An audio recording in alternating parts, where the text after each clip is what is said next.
తాకట్లో ఉన్న మీ బంగారాన్ని విడిపించి ఆ రోజు ఆన్లైన్ రేటుకి కొంటాం. Sharma gold company.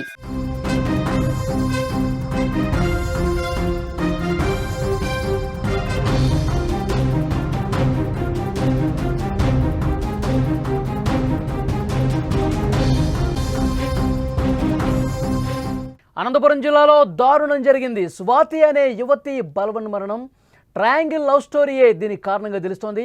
ఓ వ్యక్తి ఇద్దరితో ప్రేమ వ్యవహారం నడిపించాడు. మొదటి ప్రియురాలు రెండో ప్రియురాలికి ఫోన్ చేసి బెదిరించింది.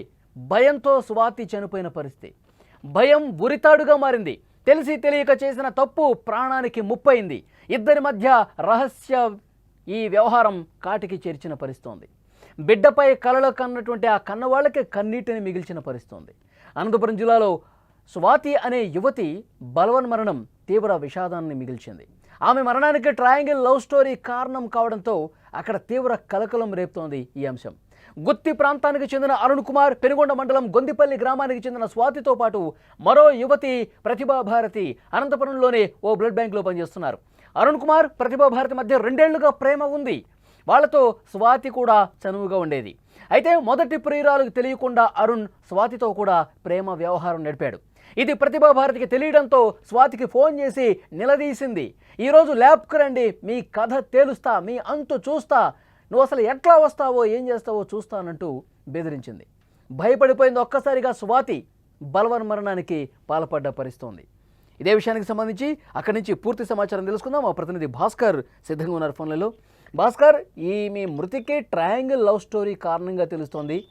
మొదటి ప్రియురాలు ఈమెకి ఫోన్ చేసి బెదిరించడంతో భయపడి సూసైడ్ చేసుకున్నట్టుగా ఇన్ఫర్మేషన్ అయితే వస్తుంది. ఇక్కడ స్థానికంగా ఏం మాట్లాడుతున్నారు దీని గురించి? కేసు నమోదైందా? ఏం తెలుస్తోంది? అనంతపురం జిల్లాలో గుత్తి ప్రాంతానికి చెందిన అరుణ్ కుమార్, అదే పెనుగొండ గ్రామానికి చెందిన స్వాతి, వీరే కాకుండా ప్రతిభా భారతి అని వీరు ముగ్గురు మంచి స్నేహితులు ఒక బ్లడ్ బ్యాంక్ లో వర్క్ చేస్తున్నారు. ఓకే. అయితే అరుణ్ కుమారు, ప్రతిభా భారతి వీరిద్దరు 2 సంవత్సరాల నుండి ప్రేమించుకుంటున్నారు. అదే ల్యాబ్ లో పనిచేస్తున్న స్వాతితో అరుణ్ కుమార్ సన్నిహితంగా ఉంటూ రహస్యంగా ప్రేమ వ్యవహారం నటిస్తున్నాడు.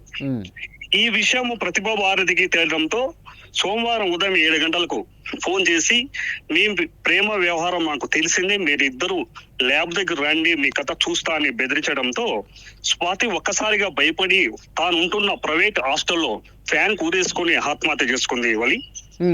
ఈ విషయాన్ని వాళ్ళ బంధువులు, వాళ్ళ పేరెంట్స్, వాళ్ళ ఫాదర్ అంతా వచ్చేసి పోలీసులకు ఫిర్యాదు చేశారు. కేసుగా నమోదు చేశారు. ఓకే, ఇప్పుడు అరుణ్ కుమార్ ఎక్కడున్నాడు?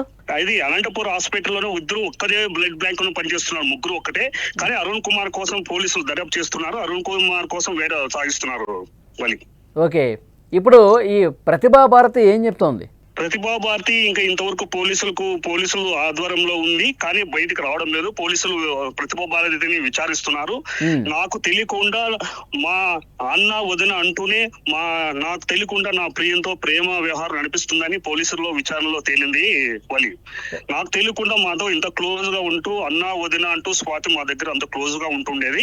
అయితే నాకు తెలియకుండా వీరిద్దరు ప్రేమ వ్యవహారం నడిపిస్తున్నారు చాలా కొంతకాలం నుంచి అని పోలీసుల ముందు ఒప్పుకుందా నేను ఇట్లా బెదిరించానని? పోలీసు ఆధ్వర్యంలో ఇంకా ఉంది, విచారణ చేస్తున్నారు. ఈ విషయం అయితే ఒప్పుకున్నది అయితే వాస్తవం అయితే తెలుస్తుంది. ఓకే, స్వాతి కుటుంబ సభ్యులు రోధిస్తా ఉన్నారు, చాలా బాధతో ఉన్నట్టుగా విజువల్స్ చూస్తే మనకు అర్థమవుతోంది. ఏమంటున్నారు కుటుంబ సభ్యులు? ఎంతో కష్టపడి మా అమ్మాయిని ఇక్కడ స్వాతిని చదివించాం మేము. నలందలో డిగ్రీ చదువుతుంది అమ్మాయి, పీజీ చదువుతుంది. అదే పార్ట్ టైం జాబ్ గా బ్లడ్ బ్యాంక్ లో వర్క్ చేస్తూనే ప్రైవేట్ హాస్టల్ ఉంటూ జీవనం గడిపిస్తున్నాము. మేమైతే చిన్నప్పటి నుంచి ఎంతో కష్టపడి పెంచాము. ఇట్లా అవుతుందని మేము ఊహించలేదు. కానీ ఈ ప్రతిభా భారతి బెదిరించడం వల్లే మా అమ్మాయి భయపడి ఫ్యాన్ కూరేసుకొని చనిపోయిందని చెప్తున్నారు. ఓకే, ఇప్పుడు స్వాతి, అరుణ్ కుమార్ వీళ్ళిద్దరూ కూడా నిజంగానే ప్రేమలో ఉన్నారా, లేకపోతే ప్రతిభా భారతి ఏమన్నా అనుమానించే విధంగా బెదిరించిందా ఏంటి? అనుమానం అయితే లేదు అని, ఇది ఖచ్చితంగా అయితే వాస్తవం. ఇది ఆమెకి పక్కా సమాచారం తెలియడంతో వాళ్ళిద్దరూ దాదాపుగా 3-4 నెలల నుండి ప్రేమ వ్యవహారం నడిపిస్తున్నారని తెలిసి ఫోన్ లో ఉదయం 7 గంటలకే ఫోన్ చేసి, నాకు తెలియకుండా నువ్వు ప్రేమ వ్యవహారం నడిపిస్తున్నావు, మా దగ్గర ఉంటూ ఎన్ని రోజుల నుంచి నాకు స్నేహంగా నమ్మకంగా ఉంటూ ఇట్లా నువ్వు ప్రేమిస్తున్నావని బెదిరించడంతోనే భయపడి సూసైడ్ చేసుకుంది వాళ్ళు. ఓకే భాస్కర్, అది మొత్తానికి భయపడిపోయి ప్రతిభాభారతి ఉదయాన్నే 7 గంటలకి ఫోన్ చేసి ఈ విధంగా బెదిరిస్తే భయపడిపోయి ఆమె సూసైడ్ చేసుకున్న పరిస్థితి కనిపిస్తుంది. ఇప్పుడు వాళ్ళ బంధువులందరూ కూడా రోధిస్తూ ఉన్నారు. విజువల్స్లో మీరు చూస్తూ ఉన్నారు.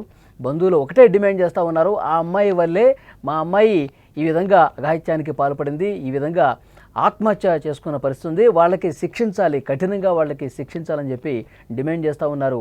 అక్కడ రోధిస్తున్నటువంటి పరిస్థితి కూడా కనిపిస్తుంది. మేము ఎన్నో కలలు కన్నాము, మంచి చదువులు చదివిస్తున్నాము, ఒకవైపు చదువుకుంటూ పార్ట్ టైం కూడా జాబ్ చేస్తోంది, ఇంకా రేపో మాపో పెళ్లి చేద్దామని కూడా అనుకుంటా ఉన్నాం, ఇలాంటి సమయంలో ఇలాంటి విషాద వార్త వింటామని చెప్పి మేము అనుకోలేదంటూ వాళ్ళు కన్నీళ్లు పెట్టుకుంటూ రోధిస్తున్నారు. అయితే ప్రేమ వ్యవహారమే దీని అంతటికీ కారణం.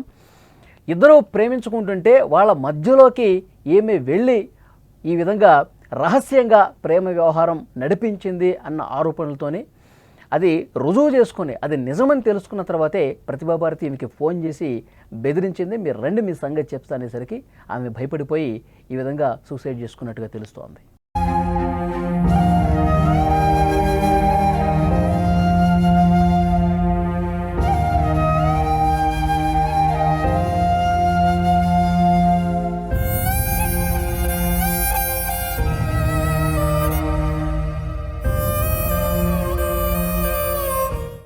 మాకు వచ్చిన సమాచారం అయితే 8:30 సమయంలో సమాచారం వచ్చింది. విషయం ఏమంటే పూజారి స్వాతి అనే ఒక అమ్మాయి ఏజ్ 22. ఆ అమ్మాయి వచ్చేసి ల్యాబ్ టెక్నీషియన్, ఎన్ఐటీ కోర్స్ పూర్తి చేసి ల్యాబ్ టెక్నీషియన్ దీపు బ్లడ్ బ్యాంక్లో పనిచేస్తుంది, జాబ్. బాలాజీ లేడీస్ హాస్టల్లో, సాయినాథ్ ఫస్ట్ హాస్టల్లో ఉంటూ degree 3rd year BCom computers Nalanda కాలేజీలో ఉంది. ఎవరు లేని రూమ్లో పోయి డోర్ వేసుకొని ఎంతసేపు తెలిసేపటికి వీళ్ళు కొలీగ్స్ హాస్టల్ పక్కన రూమ్లో ఓపెన్ చేయలేదు. ఆ దీపు బ్లడ్ బ్యాంక్ వాళ్ళని, 2 పిల్లల్ని వాళ్ళు కూడా ఫోన్ చేస్తే వాళ్ళు వచ్చారు. వాళ్ళు వచ్చి ఆ డోర్ని పౌరు కొట్టి లోపలికి పోయి చూస్తే అమ్మాయి ఫ్యాన్కి చిన్న డోర్ వేసుకొని వెళ్ళాడుతున్నది. వాళ్ళు ఇమీడియట్గా ఏమైనా ప్రాణం ఉందని చెప్పేసి మార్క్ హాస్పిటల్కి తీసుకెళ్లారు. వాళ్ళు లేదు ఇక్కడ చూడము అని చెప్పారు. ఇమీడియట్గా వాళ్ళు మరి గవర్నమెంట్ హాస్పిటల్ తీసుకుని వచ్చినారు. ఇక్కడికి వచ్చేవాడికి గవర్నమెంట్ హాస్పిటల్ బ్రాడ్ డెత్ అని చెప్పి అమ్మాయిని డెత్ డిక్లరేషన్ చేశారు. మీరే ఉంటే కదమ్మా తల్లి అందరూ